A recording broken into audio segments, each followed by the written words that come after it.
In a rapidly growing and fast-paced economy, it can often be hard to spot stocks that are diamonds in the rough. The developed world is moving at an incredibly fast rate as technology tries to catch up with the growing needs of the people. One of those needs being a refresh on how we handle financial transactions through financial technology. And to continue on with this point, with the recent SPAC attack where SPAC mergers saw upwards of 50% and greater movements to the downside, it's understandable that a lot of people have been wary of SPACs recently.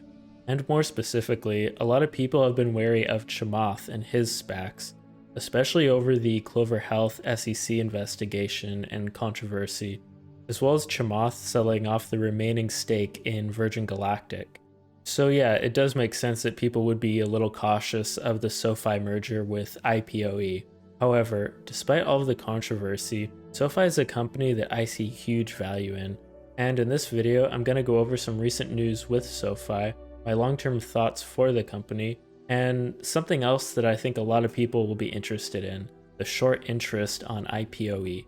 And remember, SoFi expects to go from 621 million in revenue in 2020 to more than 3.5 billion by 2025.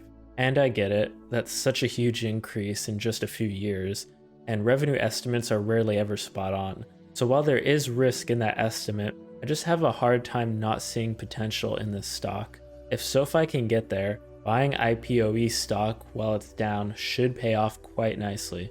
Technically speaking though, we don't have a great looking chart here. However, we're not buying IPOE stock because we believe it has a superior technical pattern. We're buying it because the potential for superior growth over the next several years is there, in my opinion. So onto the news. SoFi recently signed a deal with a startup company called MotoReFi. And overall, I think this deal is really cool because it shows that SoFi is not making empty promises. Because remember, SoFi's goal is to be an all-in-one financial platform where you can have a bank, stock brokerage, insurance, and loan programs all wrapped up into one. Basically kind of like a one-stop shop, which is why SoFi has been referred to as the Amazon of the FinTech world. But of course, SoFi still has a lot to prove.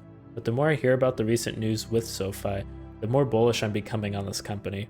And what this recent deal with MotoReFi tells me is that SoFi is dedicated to their business model. In fact, I think this recent deal will help SoFi either reach or surpass their projected revenue estimates for 2025, because this deal was actually not factored into their revenue guidance. You have to realize though, a lot of these SPACs that popped up in 2020 had either no revenue or revenue. But with SoFi, I mean, this company has guidance to do over $1 billion in 2021. This is actually a hill that I will die on, as IPOE is not just some random SPAC with poor revenue numbers.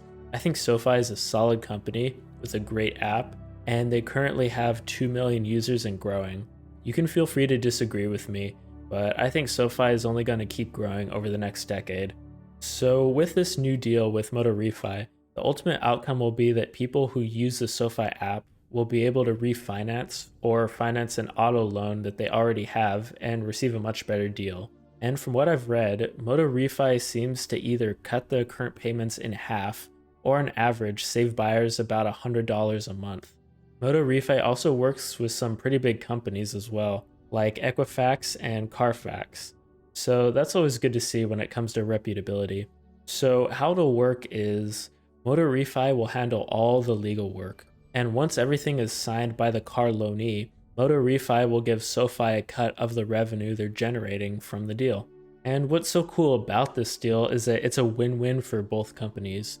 MotoReFi gets access to millions of customers through SoFi's platform, and SoFi gets to keep a cut of MotoReFi's revenue.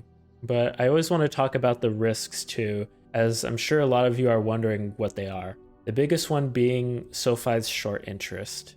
And it's not small either. Currently, IPOE has a short interest of 30%. However, I believe that leading up to the IPOE and SoFi merger, we're not going to see a huge sell-off. In fact, I think once the merger is complete, we're going to start seeing this company making its way back upwards. And of course, you always have to consider that a majority of the short interest in the stock could be from inside pipe investors who are shorting the stock to hedge their current positions. But I still believe as more and more good news starts to emerge with SoFi, we're going to start seeing more and more buyers flood into the stock. And of course, I could always be wrong about SoFi, but I'm curious to see what you guys think about the stock, the good and the bad.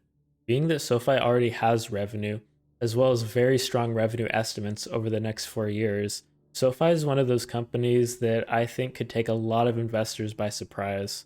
So yeah, that's all I've got for you guys today. Thanks as always for watching the video, and I'll see you next time.